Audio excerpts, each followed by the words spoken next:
Firman Tuhan yang akan saya bagikan hari ini spesial sekali. Judulnya adalah kasih jangan tersembunyi. Kasih harus nyata. Yang setuju boleh katakan amin. Kita baca Amsal 27 ayat yang kelima. Firman Tuhan ngomong begini, lebih baik teguran yang nyata-nyata. Orang itu gak senang saudaraku ditegur nyata-nyata. Tapi Alkitab ngomong lebih baik teguran yang nyata-nyata daripada kasih yang tersembunyi. Tahukah saudara yang jadi masalah di banyak pernikahan adalah kasih yang tersembunyi. Yang jadi masalah di dalam hubungan pelayanan, hubungan di antara saudara dengan rekan kerja saudara adalah kasih yang tersembunyi. Firman Tuhan ngomong lebih baik teguran yang nyata-nyata daripada kasih yang tersembunyi. Berapa banyak orang berkata bahwa mengasihi. Tapi pertanyaannya what kind of love? Kasih yang seperti apa?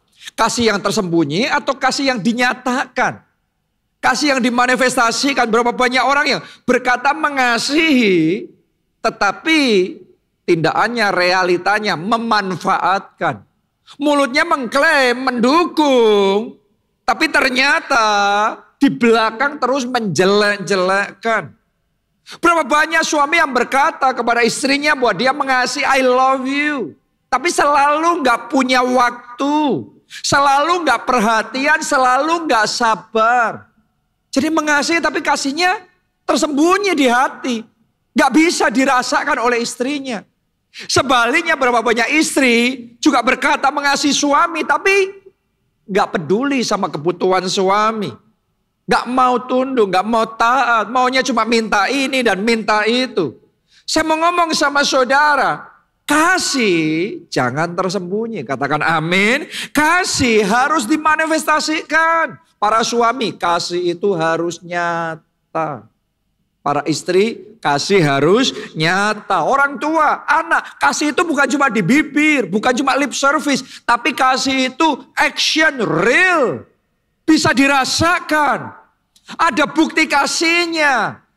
Di gereja juga sama yang namanya antar jemaat, antar KKS sama anggota sel, antar teman kelompok sel. Saya mau ngomong sama saudara, kasih itu nyata. Jadi bukan cuma kasih yang tersembunyi, tapi kasih yang dimanifestasikan. Kata manifestasi ini spesial sekali ya. Waktu ulang tahun gereja kita kemarin bulan September, temanya adalah manifestasi anak-anak Allah. Jadi yang namanya anak Allah, yang namanya terang dunia, saudara dan saya disebut garam dunia, itu jangan cuma istilah yang tersembunyi. Tapi itu harus dinyatakan, dimanifestasikan. Jadi kita sebagai anak-anak Tuhan, saudara dan saya sebagai anak-anak Allah, harus ada kelihatan manifestasinya. Apa yang membedakan antara anak Allah dan yang bukan anak Allah. Jadi bukan cuma sekedar aksesoris luar. Kita orang tahu bahwa saudara dan saya adalah anak Tuhan. Bukan sekedar kita pakai kalung salib, terus kemudian gelang salib, stiker rohani, atau putar lagu rohani. Semuanya itu good. Tapi lebih dari semuanya itu kualitas kehidupan kita sebagai anak Allah yang harusnya itu jadi bukti yang bisa dilihat, dirasakan orang lain. Ini anak Allah. Harusnya dunia tahu kita anak Allah itu bisa kelihatan dari imannya kita. Seberapa kita percaya sama Tuhan. Orang lain mungkin gak berani percaya sampai seperti itu. Tapi saudara dan saya berani percaya. Sebab Allah dialah Bapa kita. Harusnya dunia bisa melihat kita anak Allah dari integritasnya kita. Sementara banyak yang lainnya gak bisa dipercaya, menipu, berbohong. Tapi harusnya anak-anak Allah itu nyata integritasnya seperti Allah. Bisa dipercayanya seperti Allah. Harusnya kelihatan dari komitmen kita. Dari kesetiaan kita. Dari perkataan kita. Bahkan terlebih lagi. Dari kuasa Allah yang terpancar melalui kehidupan kita. Dari wibawa ilahi, otoritas ilahi yang Tuhan berikan dalam hidup kita. Ada manifestasi kuasa Allah yang nyata dalam hidup kita. Nah, itu semua adalah bentuk manifestasi kita sebagai anak-anak Allah. Tapi sekarang saya mau tambah sama saudara, kalau ada satu manifestasi utama yang harusnya dunia bisa melihat bahwa kita adalah anak-anak Allah, seharusnya adalah manifestasi kasih. Manifestasi kuasa, yes. Itu penting dan itu harus. Tapi jangan lupa, manifestasi kasih itu yang terbesar. Karena Allah adalah kasih. Jadi saudara dan saya yang adalah anak-anak Allah, harusnya hidup kita kasihnya nyata. Kasihnya bukan tersembunyi. Kasihnya dimanifestasikan. Bisa dilihat, bisa dirasakan oleh orang lain. Kita baca ya, Yohanes 13 ayat 34 dan 35. Tuhan Yesus ngomong seperti ini. Aku memberikan perintah baru kepada kamu, yaitu supaya kamu saling mengasihi. This is a command. Ini perintah yang harus dilakukan. Kamu saling mengasihi. Sama seperti aku telah mengasihi kamu, demikian pula kamu harus saling mengasihi. Jadi bukan cuma rindu mengasihi, ingin mengasihi, berpikir mengasihi, merasa mengasihi. Tapi kamu harus saling mengasihi, real kasihnya. 35. Dengan demikian, semua orang akan tahu, dunia akan melihat saudara dan saya anak-anak Allah. Kenapa? Bahwa kamu adalah murid-muridku, yaitu jikalau kamu saling mengasihi. Jadi manifestasi kasihnya nyata. Saudara dan saya bisa dilihat oleh orang lain bahwa kita adalah anak Allah. Dari bagaimana kasih Allah itu dimanifestasikan jadi nyata melalui kehidupan kita. Rekan kerja kita di kantor bisa merasakan ada kasih Allah. Cara kita memperlakukan teman kita, memperlakukan pasangan kita, orang tua kita, anak-anak Allah, anak-anak kita. Ketika orang luar ngelihat, mereka bisa merasakan. Ini beda.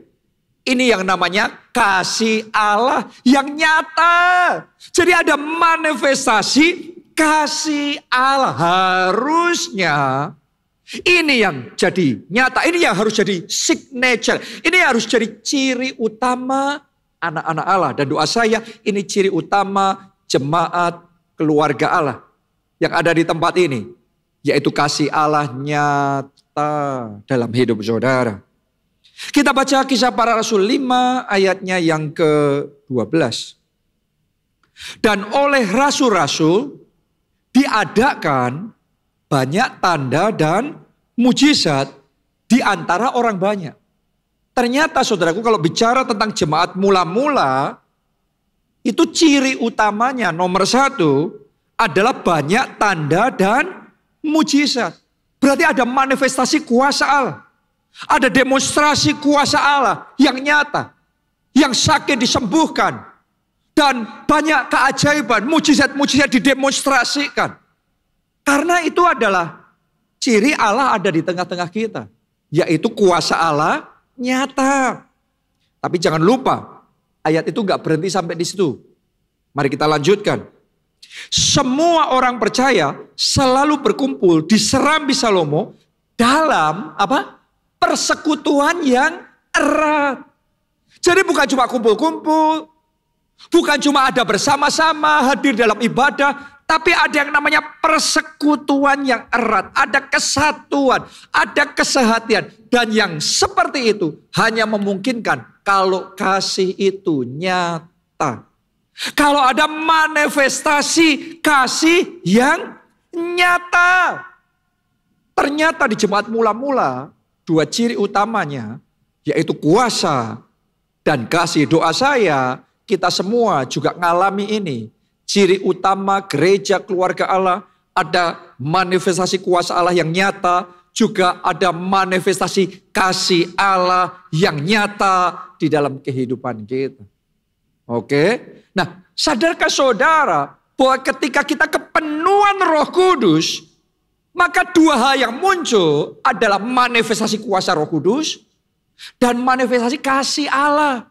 Kenapa saya ngomong begitu? Yang pertama, Kisah 1 ayat 8 berkata, dan kamu akan terima kuasa kalau Roh Kudus turun ke atas kamu.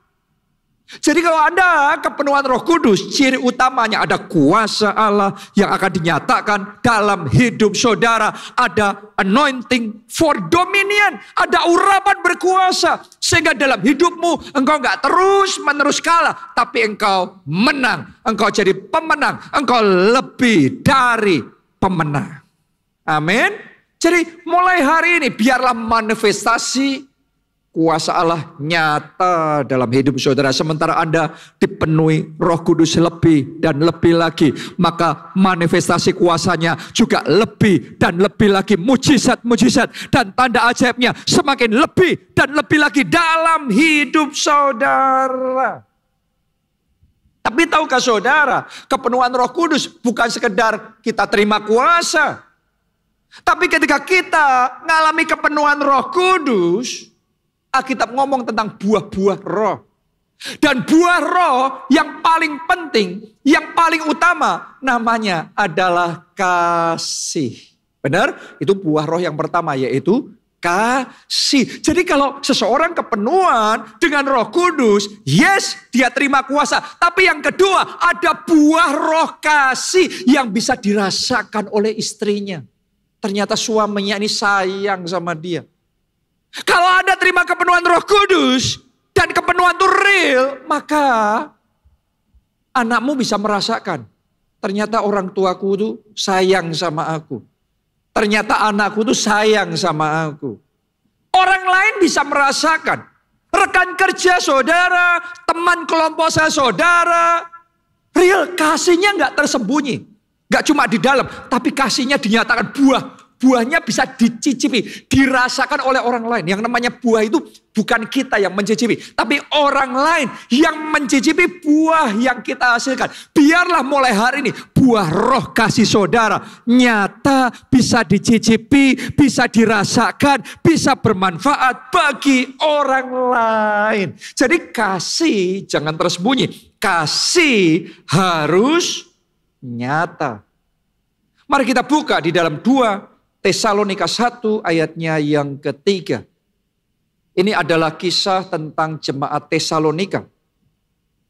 Saya bacakan buat saudara. Kami wajib selalu mengucap syukur kepada Allah karena kamu saudara-saudara. Dan memang patutlah demikian. Karena yang pertama, perhatikan. Imanmu makin bertambah. Itu yang nomor 1 dulu. Saya berdoa iman jemaat keluarga Allah seperti iman jemaat Tesalonika juga makin bertambah. Doa saya imanmu gak stagnan. Ada pertambahan, ada pertumbuhan iman. Kalau tadinya susah percaya, mulai hari ini gampang percaya. Kalau tadinya lambat percaya, mulai sekarang cepat untuk percaya. Kalau tadinya Anda hanya bisa percaya perkara-perkara yang masuk akal, mulai sekarang hal-hal yang tidak masuk akal, yang orang lain, bahkan pendeta pun yang lainnya tidak bisa percaya. Tapi kalau firman Tuhan ngomong itu, Anda dan saya berani percaya. Itu iman bertumbuh. Kalau tadinya dalam hati saudara Anda yakin sakit pusing saudara pasti bisa sembuh. Maka sekarang iman Anda bertumbuh. Anda punya keyakinan kanker pun juga bisa sembuh. Boleh ngomong amin saudaraku. Kalau tadinya saudara percayanya bisa bayar kontrakan rumah. Tapi doa saya imanmu bertumbuh. Anda sekarang punya iman. Bisa punya rumah milik saudara sendiri. Itu salah satu bentuk pertumbuhan iman. Kalau tadinya iman saudara bisa dapat pekerjaan. Tapi sekarang iman saudara naik level. Anda bisa dipakai oleh Tuhan untuk memberi pekerjaan bagi orang lain. Kita ngomong biarlah imanmu makin bertambah. Mulai hari ini iman jemaat keluarga Allah tidak jalan di tempat. Tapi makin hari makin bertumbuh, makin bertambah. berlipat kali ganda. Katakan amin, saudara. Lanjutkan pembacaan tadi. Karena imanmu makin bertambah. Dan yang kedua, kasihmu. Sekarang bicara kasih ya. Kasihmu seorang akan yang lain makin kuat di antara kamu. Jadi ini yang Tuhan inginkan. Bukan cuma iman kita bertambah, tapi kasih kita juga makin kuat.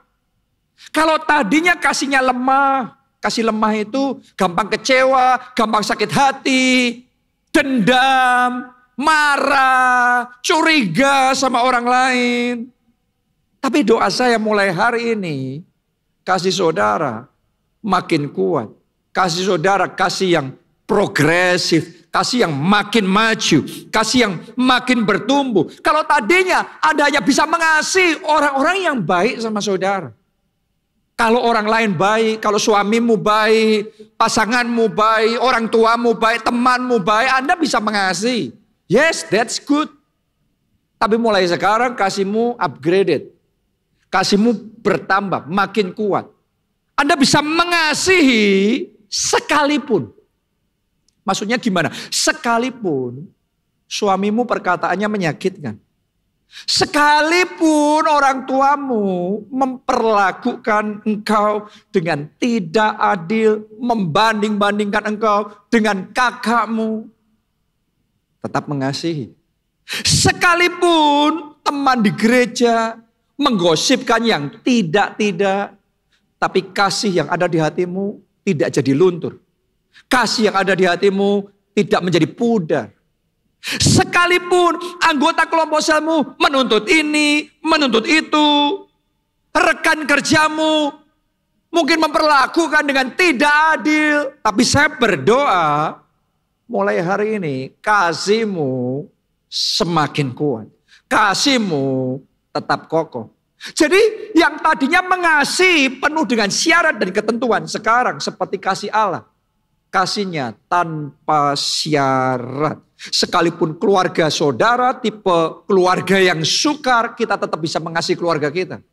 Sekalipun orang yang kita tolong gak membalas apa-apa, bahkan mungkin membalasnya gak baik, ngomongannya gak enak tentang kita, padahal sudah ditolong. Tapi doa saya, kasih saudara sudah cukup bertumbuh, sehingga itu semua boleh terjadi. Tapi kasihmu tetap kokoh, engkau tetap bisa mengasihi. Jadi orang yang seperti ini mengasihi bukan karena orang lain begini, begitu. No, this is not about them. Mengasihi itu bukan tentang orang lain. Mengasihi itu tentang sikap hati kita di hadapan Tuhan. Karena Tuhan sudah menjamah hati kita. Kasih Allah memenuhi hati kita. That is who we are. Itulah identitas kita. Sama seperti Allah adalah kasih. Sekarang kita juga adalah kasih. Saya adalah kasih. Saudara adalah kasih. Gak peduli orang lain seperti apa. Tapi kita adalah kasih.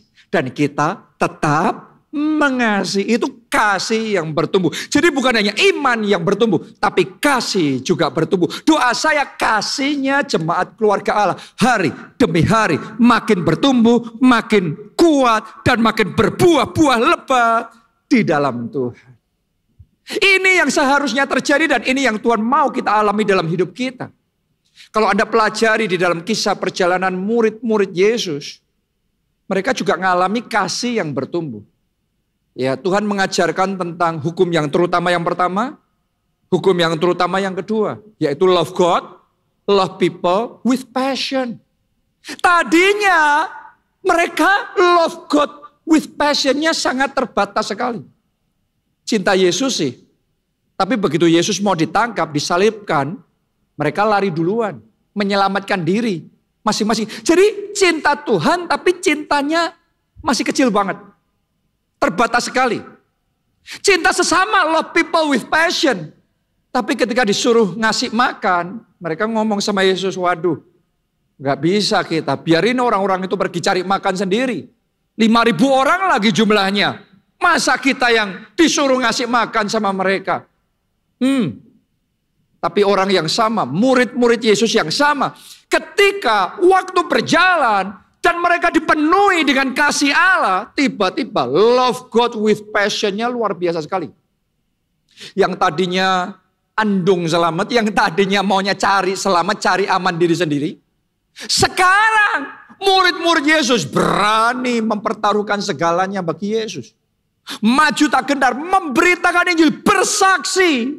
Bahkan sampai akhirnya jadi martir, menyerahkan nyawa bagi Yesus. Kenapa? Karena kasihnya makin kuat. Oh, doa saya semua jemaat keluarga Allah, kasihnya pada Tuhan makin kuat, makin dahsyat, makin powerful. Yang dulu Anda belum bisa lakukan buat Tuhan, mulai hari ini Anda berani lakukan buat Tuhan. Anda semakin cinta Tuhan, api rohani saudara semakin bertumbuh-tumbuh. Anda cinta firman Tuhan, Anda cinta dekat sama Tuhan, Anda cinta memuji dan menyembah Tuhan, Anda cinta gereja Tuhan, Anda cinta rumah Tuhan, dan Anda maju melayani Tuhan. Amin. Bukan cuma love God with passion, tapi doa saya love people with passionmu juga semakin bertumbuh, bertambah, makin kuat. Seperti murid-murid Yesus tadinya nggak care, nggak peduli sama orang lain. Tapi sekarang kasih Allah memenuhi hati mereka dengan belas kasihan pada jiwa-jiwa yang terhilang. Mereka nggak bisa diam ngelihat orang lain seperti domba-domba yang tidak tergembala. Mereka mau korban, mereka dedikasikan hidup mereka melayani, memuridkan, menggembalakan, bersaksi, memberitakan Injil, sehingga sebanyak mungkin orang diselamatkan, yang lemah dikuatkan, yang sakit disembuhkan. Kenapa? Karena love people with passion. Doa saya yang seperti itu juga bangkit dan bertambah semakin kuat di dalam hati saudara. Mulai hari ini jemaat keluarga Allah, giatlah untuk bersaksi. Katakan amin. Giatlah untuk selamatkan jiwa-jiwa, bawa jiwa bagi Yesus. Saya berdoa mulai hari ini kepedulianmu bagi orang lain dalam hatimu semakin bertambah. Tadinya mungkin Anda ngelihat orang susah kayak gak pernah tergerak gitu di hati. Tapi sekarang apa yang engkau bisa lakukan? Engkau lakukan yang terbaik untuk jadi berkat. Jadi berkat buat orang yang membutuhkan. Jadi berkat bagi anak-anak yatim piatu yang tidak punya pengharapan. Jadi berkat buat orang-orang yang hidupnya susah. Bahkan Anda komit memperjuangkan, menggabungkan mereka di dalam gereja Tuhan. Menggabungkan mereka di dalam kelompok saya. Sehingga mereka terus bertumbuh. Makin hari makin maju. Imannya berakar, bertumbuh, berbuah lebat di dalam Tuhan. Ini loh people with passion. Ini namanya kasih yang bertumbuh semakin kuat. Itu sebabnya di gereja kita saudaraku, visi gereja kita love God, love people with passion. Jadi apapun yang kita lakukan, ini tujuannya, ini goalnya, ini nyawanya, ini spiritnya, ini visinya. Termasuk dalam pembangunan KACT, proyek pembangunan gereja kita di Solo. Di atas tanah 20 hektar yang Tuhan percayakan kepada kita. Dua ini yang paling utama. Love God, love people with passion. Makanya yang pertama dibangun apa? Bukit Doa Holy Land. Untuk mengobarkan api love God with passion itu. Supaya banyak orang alami lawatan Tuhan. Perjumpaan pribadi dengan Tuhan. Rohnya berkobar. Cinta mula-mulanya sama Tuhan menyala-nyala. Kita bangun Bukit Doa Holy Land. Yang kedua, kita bangun panti asuhan. Kenapa? Karena ini akan mengobarkan love people with passion dalam diri setiap jemaat keluarga Allah. Hidup ini untuk jadi berkat bagi orang lain. Jadi berkat buat orang-orang yang membutuhkan, buat anak-anak yatim piatu. Karena itu saya mau tantang setiap jemaat keluarga Allah. Ayo terlibat dalam pembangunan KACT ini. Ayo terlibat dalam waktu, dalam tenaga, dalam dana, dalam janji iman. Apa yang bisa Anda lakukan? Ayo lakukan. Kasih nggak boleh terpendam, nggak boleh tersembunyi. Kasih harus dimanifestasikan. Ya, sehingga orang itu bisa ngerti bahwa kita murid-murid Kristus, bahwa saudara dan saya adalah anak-anak Allah. Pertanyaannya, bagaimana kita bisa bertumbuh di dalam kasih supaya melalui hidup kita dunia bisa merasakan kasih Allah itu nyata, kita dulu harus bertumbuh dalam kasih. Yang pertama, alamilah kepenuhan kasih Allah tiap hari dalam hidup saudara. Supaya kasihmu bisa bertumbuh, harus ada input yang benar. Input kasih Allah. Kenapa? Karena input menentukan output. Kalau inputnya salah, outputnya salah, kasihmu nggak berkembang. Kasihnya jadi layu. Kalau inputnya adalah kecewa, sakit hati, hal-hal yang negatif, gimana? Kita berharap kasih Allah menjadi nyata dalam hidup kita. Kalau inputnya hal-hal yang menakutkan, maka hati kita akan dipenuhi dengan ketakutan.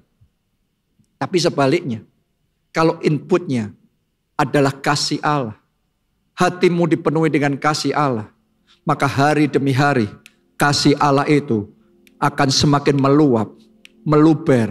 Akhirnya orang bisa rasakan itu dalam hidup kita. Akhirnya kasih Allah itu jadi nyata dalam hidup kita. Karena itu saya ajak saudara, minta sama Tuhan memenuhi hatimu dengan kasih-Nya. Karena kalau kita berusaha mengasihi orang lain dengan kasih manusia kita sendiri, kita harus ngerti ya, kasih manusia terbatas. Makanya suami-suami kehabisan kasih sama istrinya. Kesabarannya terbatas. Kehabisan kesabaran, kehabisan pengendalian diri, kelemah lembutan, kemurahan hati. Kenapa? Karena kasih manusia terbatas. Hanya kalau kita mau buka hati dan kita minta dan kasih Allah memenuhi hati kita, maka manifestasi kasih Allah itu makin nyata dalam hidup kita. Oke? Jadi pertanyaannya bagaimana kita bisa dipenuhi dengan kasih Allah itu? Saya ajak saudara ya, yang pertama, ambil waktu untuk mempelajari dan merenungkan firman Tuhan. Melalui firman Tuhan itu, renungkan kasih-Nya. Renungkan semua kebaikannya dalam hidup saudara. Renungkan rencananya yang indah dalam hidupmu. Janji-janjinya yang luar biasa. Renungkan pertolongannya, anugerahnya dalam hidupmu. Sementara engkau merenungkan firman Tuhan itu, hatimu akan kelimpahan dengan kasih Allah yang luar biasa. Saya ajak saudara mendekat sama Tuhan. Buka hati lebar-lebar.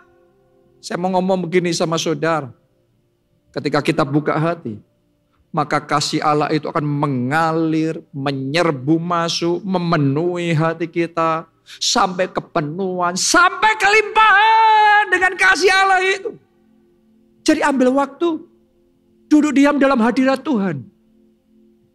Hanya untuk mengalami kepenuhan kasih Allah. Sementara engkau menaikkan pujian, penyembahan, engkau menaikkan ucapan syukur, engkau berlama-lama dalam hadirat-Nya, menanti-nantikan Tuhan. Hatimu akan dipenuhi dengan kasih-Nya yang ajaib itu, mengalir dalam hidup saudara. Jangan lupakan segala kebaikan Tuhan. Amin. Dalam hidup kita, di setiap langkah kita, saya yakin setiap dari kita pernah mengalami pertolongan Tuhan. Pernah mengalami jawaban doa dari Tuhan. Pernah mengalami diluputkan, diselamatkan oleh Tuhan. Ditolong oleh Tuhan. Ingat-ingat semua kebaikan Tuhan. Maka hatimu akan penuh dengan kasih Allah. Kalau Anda lakukan itu, jadi gaya hidup dalam hidup saudara. Saya yakin setiap hari kasih-Nya fresh mengalir. Kasih-Nya baru tiap pagi memenuhi hati saudara. Saya berdoa jemaat keluarga Allah, gak ada yang kering dari kasih, gak ada yang kurang dari kasih Allah. Saya berdoa mulai hari ini kasih Allah mengalir memenuhi hidup saudara. Kasih Allah mengalir sampai meluap-luap di dalam kehidupan. Itu yang pertama. Dan yang terakhir, yang kedua, setelah kita dipenuhi dengan kasih Allah, yang kedua, bagikan kasih Allah itu. Jadi jangan hanya simpan kasih Allah itu untuk diri sendiri. Share it. Bagikan kasih Allah itu. Supaya melalui hidup kita orang lain juga bisa ngerasain kasih Allah itu. Dan jangan nunggu Nah ini kesalahan banyak orang. Nunggu sampai 100% siap untuk membagikan kasih Allah. Nggak pernah siap saudaraku. Kuncinya start with small. Memulai dengan langkah kecil untuk membagikan kasih Allah. Kalau saudara belum bisa mengampuni musuhmu, ampuni dulu pasanganmu. Kalau engkau belum bisa mengasihi musuhmu, kasih dulu istrimu, suamimu, orang tuamu, anak-anakmu. Start with small. Kalau engkau belum bisa mengasihi dengan kasih yang besar, jadi saluran berkat yang besar. Jadi saluran berkat yang kecil dulu. Start dengan jadi berkat buat satu orang, tolong satu orang. Kalau Anda nggak bisa tolong seluruh dunia, jangan nunggu. Tolong satu orang, tolong orang dekat saudara. Jadi berkatlah buat mereka. Start with small. Mulailah dengan hal yang kecil, dengan langkah yang kecil.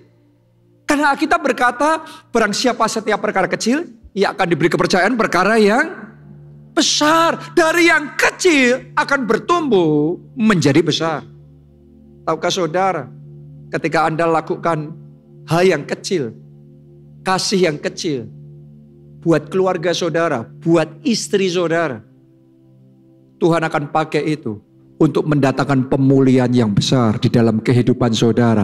Akhirnya hatimu akan meluap dengan lebih banyak kasih Allah yang akan memampukan Anda mengasihi musuh-musuh saudara. Orang itu butuh proses pertumbuhannya. Jadi mulailah. Jangan nunggu. Share it, bagikan kasih Allah itu.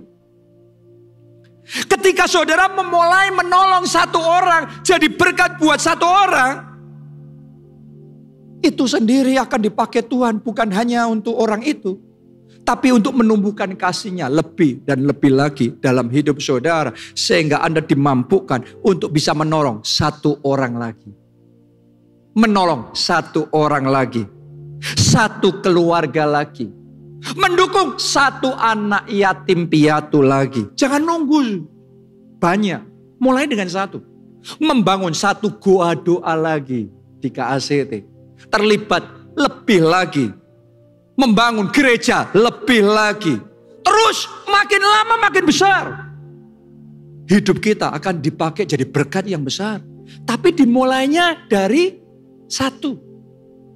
Dari yang kecil. Dari yang sedikit. Kalau saudara belum bisa membawa semua orang datang kepada Yesus, start with one. Mulai bersaksi dari satu orang. Satu teman saudara. Doakan. Perjuangkan. Upayakan. Bagikan kasih Allah kepada mereka supaya mereka bisa merasakan melalui hidupmu. Allah itu mengasihi mereka. Nanti satu orang diselamatkan. Dari situ Tuhan akan bekerja lebih lagi melalui hidupmu. Satu lagi teman saudara. Satu lagi keluarga saudara. Dan akhirnya panen raya jiwa besar-besaran terjadi melalui kehidupan saudara. Jadi hari ini saya tantang kita semua, take action. Ambil langkah iman. Kita yang sudah menerima kasih Allah, mari kita bagikan kasih Allah itu kepada orang-orang yang di sekeliling kita. Dan saya percaya kita akan melihat bagaimana kasih Allah itu jadi nyata. Dalam keluarga kita nyata. Dalam gereja kita nyata. Dimanapun kita berada nyata kasih Allah itu. Anda mau kasih Allah itu nyata dalam hidup saudara? Siapa mau bertumbuh di dalam kasih Allah? Mari saya ajak semuanya bangkit berdiri.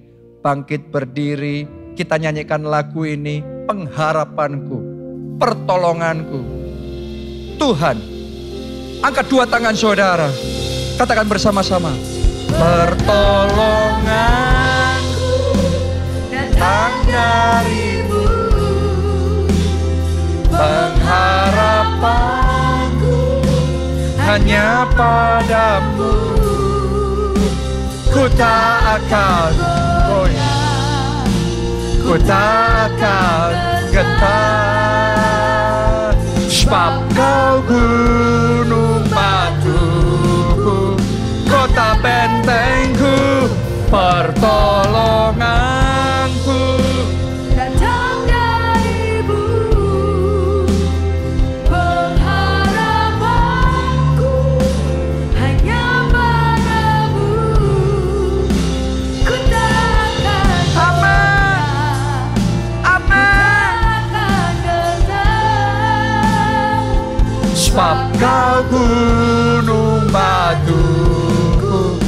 kota benteng keselamatanku. Buka hatimu lebar-lebar, biar kasih Allah mengalir memenuhi hidup. Karena firman Tuhan berkata, karena begitu besar kasih Allah akan dunia, sehingga diserahkannya anaknya yang tunggal, supaya barang siapa percaya kepadanya, tidak binasa, melainkan beroleh hidup yang kekal. Tahukah saudara, kasih Allah yang pertama yang akan dia lakukan untuk hidupmu adalah menyelamatkan jiwamu. Jadi saya mau beri kesempatan buat Anda yang belum pernah terima Yesus sebagai Tuhan dan Juru Selamat. This is your time to experience God's love. Ini waktu saudara mengalami kasih Allah yang besar itu. Buka hati saudara, undang Yesus masuk dalam hidupmu. Jadi Tuhan dan Juru Selamatmu. Maka dosa-dosamu diampuni. Dan engkau diselamatkan. Engkau diberikan hidup yang kekal. Bisa masuk di dalam kerajaan surga. Yang mau mengalami kasih Allah itu, angkat dua tangan saudara, ikuti doa ini. Katakan, Tuhan Yesus, masuklah dalam hatiku, jadi Tuhan dan Juru Selamatku. Ampuni dosa-dosaku, selamatkan aku ya Tuhan. Mulai sekarang hidupku milik Yesus. Aku mau ikut Yesus, melayani Yesus, bersaksi buat Yesus, bawa jiwa bagi Yesus. Pakai aku ya Tuhan untuk kemuliaan-Mu. Terima kasih Tuhan. Yang kedua, siapa di sini yang mau hidup saudara dipenuhi dengan kelimpahan kasih Allah? Karena untuk kita bisa bertumbuh dalam kasih, input menentukan output. Kalau inputnya cuma hal yang negatif, kita susah bertumbuh dalam kasih. Tapi kalau kasih Allah yang membanjiri hidup saudara, maka dari hari ke hari kasih-Mu akan bertambah besar. Kasih-Mu akan semakin berkembang. Anda yang mau dipenuhi dengan kasih Allah, angkat dua tangan saudara. Mari semuanya berdoa. Mari berdoa. Yang bisa bahasa roh, saudara berdoa dalam bahasa roh. Yang belum, saudara berdoa dalam bahasa Indonesia. Ya Bapa, penuhi kami dengan kasih-Mu. Penuhi hati kami dengan kasih-Mu. Penuhi hidup kami dengan kasih-Mu. Penuhi jiwa kami dengan kasih-Mu. Penuhi kami. Kasih yang tanpa syarat itu. Kasih yang tidak terbatas itu. Penuhi. Penuhi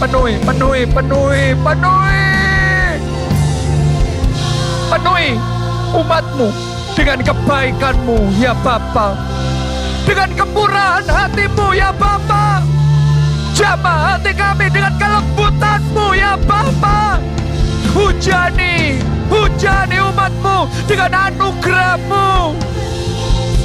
Dengan kasih karunia-Mu. Dengan berkat-berkat-Mu. Dengan pertolongan-Mu, dengan mujizat-Mu, jawaban doa-Mu. Berkati Tuhan, berkati. Biar kami mengalami sentuhan kasih-Mu itu. Biar kami pribadi mengalami pertolongan-Mu yang ajaib. Penuhi kami ya Tuhan, dengan kasih-Mu. Penuhi kami. Haleluya, haleluya. We need you Lord. We need your love. More of you.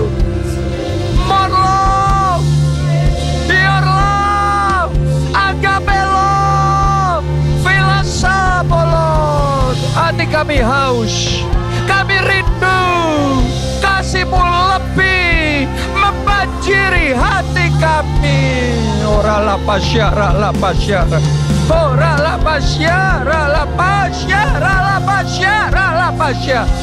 Sikira la pasyara.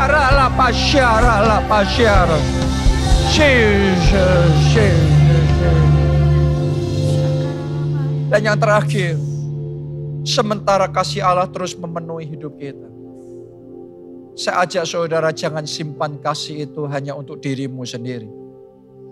Share it, bagikan itu. Bagikan kasih Allah kepada keluargamu. Bagikan kasih Allah kepada teman-temanmu, rekan kerjamu, teman kelompok sel, teman di gereja.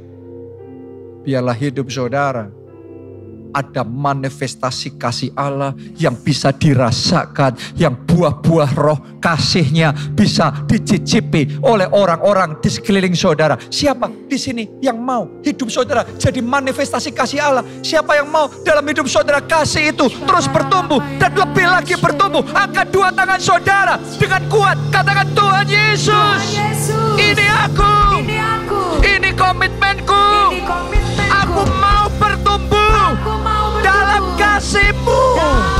Mampukan aku ya Tuhan. Mari doa saudara, doa. Mampukan aku jadi berkat. Mampukan aku Tuhan membagikan kasih-Mu, membagikan kasih Allah. Sampai istriku, suamiku merasakan kasih.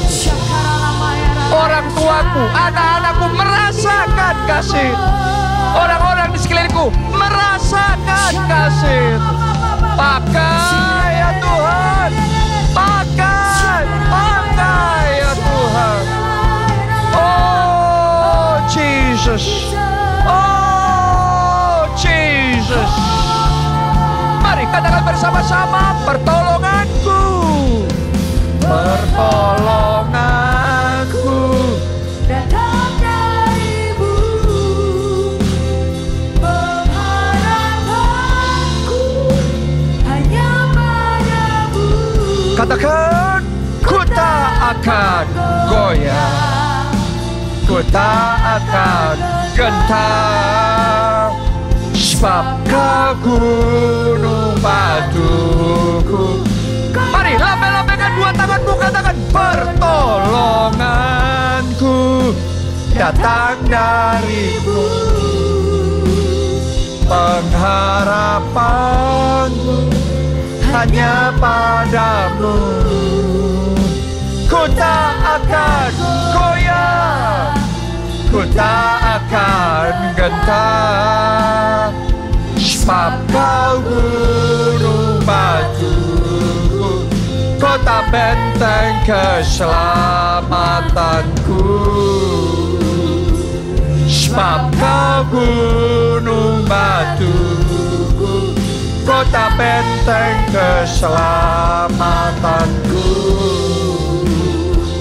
Sebab Kau gunung batuku, kota benteng keselamatanku.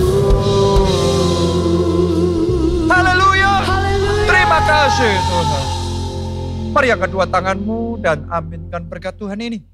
Diberkati saudara oleh Tuhan. Amin. Diberkati keluargamu oleh Tuhan. Amin. Diberkati studi dan pekerjaanmu oleh Tuhan. Amin. Diberkati kesehatan dan masa depanmu oleh Tuhan. Amin. Dan diberkatilah pertumbuhan rohani serta pelayananmu oleh Tuhan. Sehingga hidupmu jadi berkat dan kesaksianmu membawa jiwa-jiwa dipertobatkan dan diselamatkan. Dalam anugerah Allah Bapa, cinta kasih Yesus Kristus dan persekutuan dengan Roh Kudus sekarang sampai selama-lamanya. Mari bersama-sama kita katakan amin. Salam keluarga Allah, Tuhan memberkati.